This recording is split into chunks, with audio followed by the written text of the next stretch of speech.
Hello, bachcho. Let's read this question. The question says partial pressure of ethane over a solution containing 6.56 into 10 raised to the power minus 3 grams of ethane is 1 bar. If the solution contains 5.00 into 10 raised to the power minus 2 grams of ethane, then what will be the partial pressure of the gas? Option A 6.2 bar, option B 5.6 bar, option C 7.6 bar, option D 7.3 bar. Right? The key concept for this question is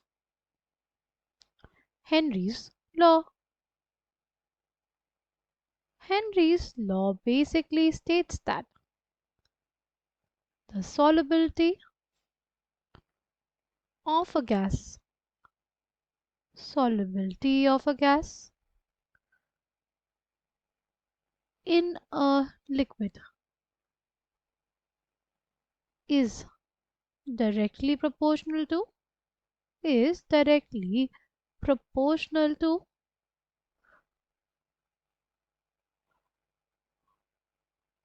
the partial pressure of the gas partial pressure of the gas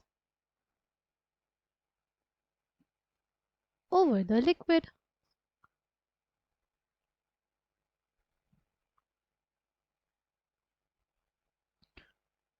इसको हम लोग ऐसे समझ सकते हैं कि हमारे पास ये कोई कंटेनर है, इसमें क्या है, हमारे पास कोई लिक्विड कोई सॉल्यूशन है ना। अब इसमें हम चाहते हैं इस लिक्विड में हम लोग क्या करें, कोई भी गैस चाहे CO2, सपोज CO2 के लिए देखते हैं, CO2 को सॉल्युबल कराना है तो CO2 की जो सॉल्युबिलिटी होगी इस लिक्विड में, CO2 की जो सॉल्युबिलिटी होगी इस लिक्विड पे, वो किस चीज़ पे डिपेंड करेगी, वो डिपेंड करेगी partial pressure of the CO2, partial pressure of the gas over the liquid या ओवर द सॉल्यूशन। जो हमारे CO2 की जो पार्शियल प्रेशर होगा उस पर डिपेंड करेगा सॉल्युबिलिटी ऑफ द गैस। इसका हम लोग बेसिक एप्लीकेशन देखते हैं, जैसे हमारी कोल्ड ड्रिंक्स होती हैं, राइट। जो कोल्ड ड्रिंक की जो बॉटल होती है ना, उसको बंद किया जाता है under very high pressure, right. High pressure के अंदर बंद किया जाता है और इसी वजह से उसमें जो CO2 जो होता है वो बहुत ज़्यादा ही सॉल्युबल होता है, जिसकी वजह से हमें फिज देखने को मिलता है, राइट। जब हम बॉटल की ढक्कन को खोल देते हैं, बॉटल की ढक्कन को खोल देते हैं, थोड़ी देर छोड़ दें, तो हमारे पास क्या हुआ, हमने प्रेशर कम कर दिया। अगर हमारे पास जो पार्शियल प्रेशर है गैस का वो कम हो गया तो जो उसकी सॉल्युबिलिटी होती है वो कम हो जाती है, तभी हमें कुछ देर बाद क्या देखने को नहीं मिलती है, फिज देखने को उसमें नहीं मिलती, क्योंकि अब हमारे पास जो कार्बन डाइऑक्साइड है उसका पार्शियल प्रेशर क्या हो गया, वो बहुत ज़्यादा कम हो गया। ठीक। अगर बात करते हैं हम लोग इस क्वेश्चन की, तो हमें क्या दिया हुआ है कि पार्शियल प्रेशर ईथेन का ओवर अ सॉल्यूशन containing इतना ग्राम्स ऑफ ईथेन इज 1 बार। अगर सॉल्यूशन में हमारे पास इतना 5 इंटू 10⁻⁻² ग्राम्स ऑफ ईथेन होगा तो पार्शियल प्रेशर क्या हो जाएगा गैस का, ये हमसे पूछा है। ठीक। तो हमारे पास क्या होता है, जो सॉल्युबिलिटी होती है वो डायरेक्टली प्रोपोर्शनल है किसके, पार्शियल प्रेशर के, राइट।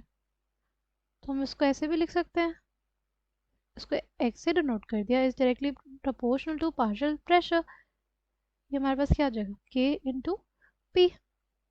अगर हमें देखना हो अगर हमें देखना हो in terms of partial pressure तो उसको लिख सकते हैं हम लोग 1/k इंटू एक्स, राइट। यहाँ पे हमारे पास हमें मिलती है दूसरी फॉर्म ऑफ हेनरीज लॉ, जिसमें ये कहा गया कि जो पार्शियल प्रेशर होगा वो बेसिकली प्रोपोर्शनल होगा किसके, mole fraction of the gas के। ठीक। अब अगर हम लोग ये वाला फॉर्मूला देखें, राइट, अगर हम लोग ये वाला फॉर्मूला देखें, इसमें हमारे पास ये क्या है, सॉल्युबिलिटी को डिनोट कर रहा है।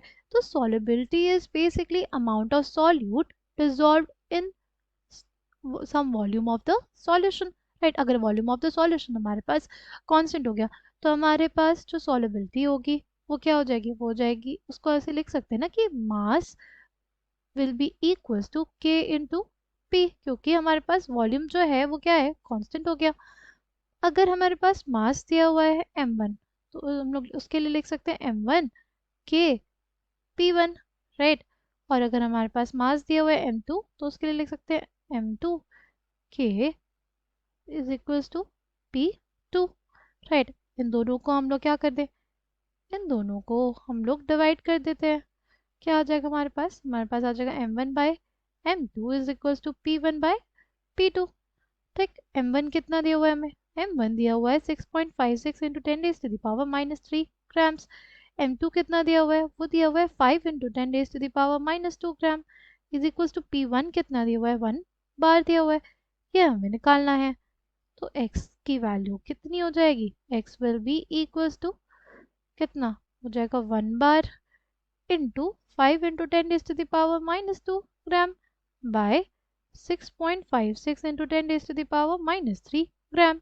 ठीक, ग्राम से ग्राम कट जाएगा, ग्राम से ग्राम हमारे पास कट जाएगा। ये वैल्यू कितनी हो जाएगी, x की value will come out to be 7.62 bar, right? Coming back to the question, correct answer for this question will be option C. I hope you understood it well. Thank you and all the best.